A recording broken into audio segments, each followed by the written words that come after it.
জয় শ্রীকৃষ্ণ। রাধে রাধে। নমস্কার বন্ধুরা।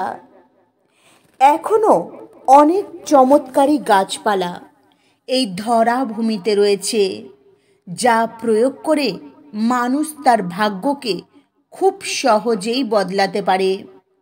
বন্ধুরা, রাবণ শুধুমাত্র একজন মহান বিদ্বান ছিলেন তা কিন্তু নয়।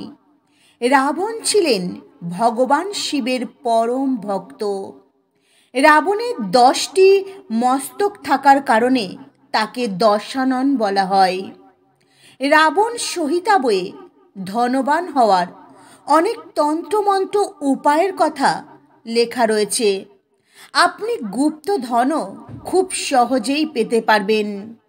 বন্ধুরা, রাবণ সহিতা বইয়ে লেখা রয়েছে, যার মধ্যে রাবণ ধনবান হওয়ার শক্তিশালী উপায়ের কথাও লিখে গেছেন।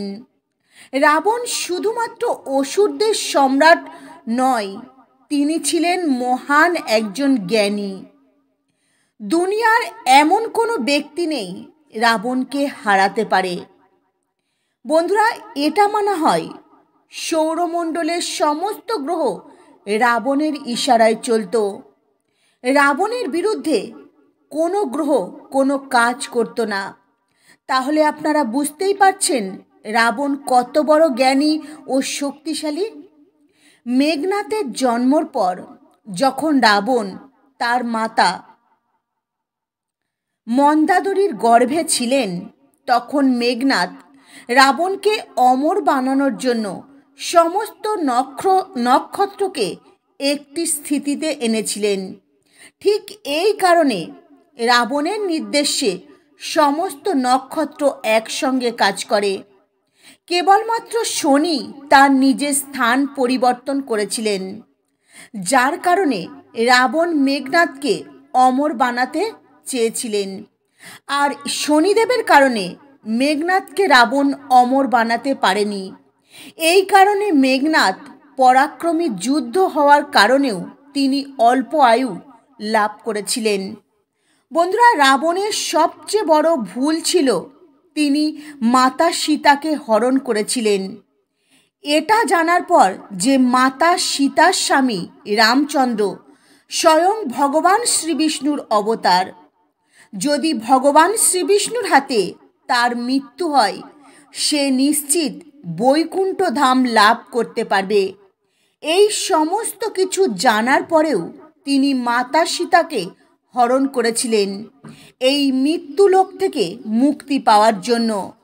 স্বয়ং রাবণ অনেক শক্তিশালী এবং চমৎকারী গাছপালার কথা উল্লেখ করেছেন। এমন অনেক তান্ত্রিক উপায়ের কথা বলেছেন যে জিনিস ধারণ করলে মানুষ আধ্যাত্মিক উন্নতি লাভ করতে পারে।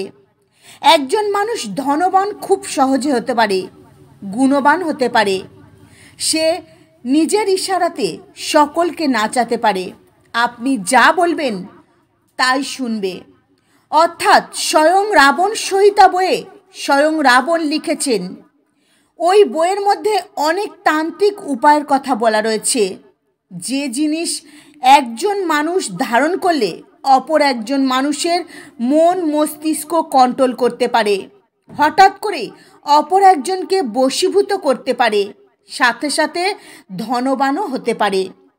বন্ধুরা, এই গাছের শিকড় ধারণ করলে একজন ব্যক্তি খুব তাড়াতাড়ি ধন সম্পদ লাভ করতে পারে, অর্থাৎ ধনবান হয়ে যেতে পারে। আপনি তা কল্পনাও করতে পারবেন না।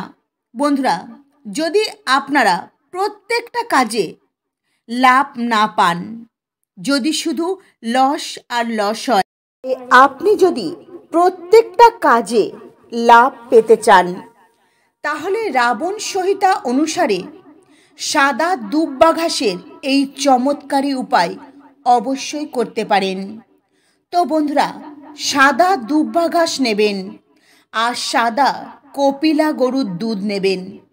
এই দুধের সঙ্গে দুব্বা ঘাস ভালো করে বেটে নেবেন। তারপর ওই প্রলেপ আপনাদের কপালে তিলক কাটবেন। তিলক লাগিয়ে আপনি যেখানে যাবেন, যাকে বশ করতে চাইবেন, তো ওই তিলক লাগিয়ে আপনি যদি যাকে বশ করতে চান তার সামনে যদি যান আর সে যদি আপনার দিকে তাকায়, তাহলে সে কিন্তু আপনার বশীভূত হয়ে যাবে। বন্ধুরা, এটি একটি ভীষণই শক্তিশালী উপায়। এটি বশীকরণের কাজ করে। চলুন বন্ধুরা, জেনে নেওয়া যাক কোন চমৎকারী গাছের শিকড় ধারণ করলে নিজেদের ভাগ্যকে বদলে নেওয়া যায়। তো আমার প্রত্যেক বন্ধুদের কাছে অনুরোধ রইল, ভিডিওটির মূল বিষয়ে যাওয়ার আগে আপনারা অবশ্যই ভিডিওটি মনোযোগ সহকারে শেষ পর্যন্ত দেখবেন। আর ভিডিওটি ভালো লাগলে একটি লাইক করবেন আর কমেন্টে মনে ভক্তি রেখে জয় শ্রীরাম লিখতে কখনোই ভুলবেন না। বন্ধুরা, এই শিকড়টি ধারণ করে আপনাদের খারাপ সময়কে বদলাতে পারবেন আর আপনাদের ভাগ্যকে চমকাতে পারবেন। প্রথম দুর্লভ চমৎকারী গাছটি হলো কালো ধুদ্রা ফুলের গাছ।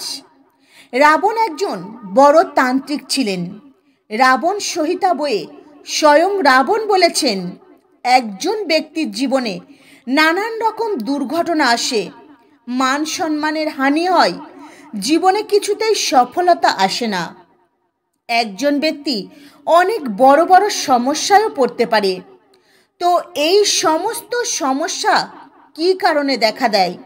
কারণ শনির কারণে দেখা দেয়। বন্ধুরা, এটা মনে হয় যে এই কালো ধুঁদ্রার শিকড়ে স্বয়ং কাল ভৈরব বাস করেন। হ্যাঁ বন্ধুরা, স্বয়ং কাল ভৈরব বাস করেন। তার সাথে সাথে ভগবান শিব বাস করেন এবং ভগবান শনিদেবও বাস করেন। যে ব্যক্তি ধনবান হতে চান, মান সম্মান প্রাপ্তি করতে চান এবং আপনারা রাজনৈতিক কাজের সঙ্গে যুক্ত রয়েছেন, আপনি চাইছেন আপনার কথা প্রত্যেকটা মানুষ শুনুক, প্রত্যেকটা মানুষ আপনার ইশারাতে চলুক, শেয়ার মার্কেটে আপনি অনেক বেশি মুনাফা লাভ করতে চাইছেন, কালো বাজার থেকে অনেক বেশি ধন লাভ করতে চাইছেন, তো এমন ব্যক্তিকে অবশ্যই কালো ধুঁদ্রা গাছের শিকড় ধারণ করতে হবে। তো কিভাবে ধারণ করবেন, কোন দিন ধারণ করবেন, তো সমস্ত কিছুই আজ আপনাদের এই ভিডিওতে জানিয়ে দেব। বন্ধুরা, দ্বিতীয় চমৎকারী গাছটি হলো কালো কাপাসের গাছ। এই গাছটি ভীষণই চমৎকারী একটি গাছ। এই গাছের শিকড় ধারণ করলে আপনি কি লাভ পাবেন? এই গাছের শিকড় ধারণ করলে মাতা লক্ষ্মী দেবী, মাতা সরস্বতী দেবী প্রসন্ন হয়ে যাবেন এবং আদ্যাশক্তি অর্থাৎ মাতা পার্বতী প্রসন্ন হয়ে যাবেন। এই গাছের শিকড়ে এই তিনটি শক্তি বাস করে। যে কোনো শুভ দিনে আপনারা এই গাছের শিকড় ধারণ করবেন, অর্থাৎ যে গাছের শিকড় আপনাদের ধারণ করতে বলছি, তার আগে আপনাদের এই শিকড় ধারণ করবার আগে এই গাছকে নিমন্ত্রণ জানিয়ে আসতে হবে। বন্ধুরা, এই গাছের শিকড় বাড়িতে নিয়ে আসবেন অবশ্যই, তার আগে কিন্তু এই গাছকে নিমন্ত্রণ জানিয়ে আসবেন। গাছের গোড়ায় 1 ঘটি জল ঢেলে দেবেন, একটি প্রদীপ জ্বেলে দেবেন, কিছুটা অক্ষত চাল দেবেন এবং ওই গাছের গোড়ায় আপনারা একটি নারকেলও অর্পণ করবেন। আর ওই নারকেলটি ভেঙে ওই গাছের গোড়ায় নারকেলের জলটিও দেবেন এবং আপনি হাত জোর করে বলবেন, হে বৃক্ষরাজ, আমি তোমার শিকড় নিয়ে যাব, আমার সমস্ত মনস্কামনা পূরণ করো। এই বলে আপনি যেদিন গাছের শিকড় তুলবেন তার আগের দিন গাছকে নিমন্ত্রণ জানিয়ে আসবেন। আর যে শুভ দিনে আপনারা এই গাছের শিকড় তুলে নিয়ে আসবেন, সেই দিন সকাল সকাল ঘুম থেকে উঠবেন, স্নান করবেন, শুদ্ধ বস্ত্র পরিধান করবেন, তারপর এই গাছের 1 টুকরো শিকড় তুলে নিয়ে আসবেন। এই শিকড় বাড়িতে এনে দুধ আর গঙ্গা জল দিয়ে ভালো করে ধুয়ে শুদ্ধ করে নেবেন। তারপর এই শিকড়ের গায়ে একটু লাল সিঁদুর, একটু চন্দন লাগিয়ে দেবেন। তারপর এই শিকড়টি আপনাদের ঠাকুর ঘরে দেবদেবীর চরণে রেখে নিষ্ঠা ভক্তি সহকারে পূজা পাঠ করবেন। তারপর এই শিকড়টি রূপোর তাবিজের মধ্যে ভরে ধারণ করবেন। বন্ধুরা, রূপোর তাবিজে কেন আপনাদের শিকড় ভরে ধারণ করতে বলছি? কারণ এই রূপোর তাবিজ শীতল হয় আর সমস্ত অশুভ শক্তির থেকে আপনাকে বাঁচাবে। তাই এই গাছের শিকড় আপনাদের রূপোর তাবিজের মধ্যে ভরে ধারণ করতে বলছি। বন্ধুরা, যে গাছেরই শিকড় আপনারা ধারণ করবেন, অবশ্যই গাছকে আগে নিমন্ত্রণ জানিয়ে আসবেন আগের দিন, ওই একইভাবে। তারপর আপনারা শিকড় তুলে নিয়ে এসে ধারণ করবেন। তো বন্ধুরা, এই শিকড় ধারণ করলে আপনাদের জীবনে পরিবর্তন আসবেই আসবে। তো বন্ধুরা, আজকের মতো ভিডিও এই পর্যন্তই। আপনারা ভালো থাকবেন, সুস্থ থাকবেন। নমস্কার। হরে কৃষ্ণা।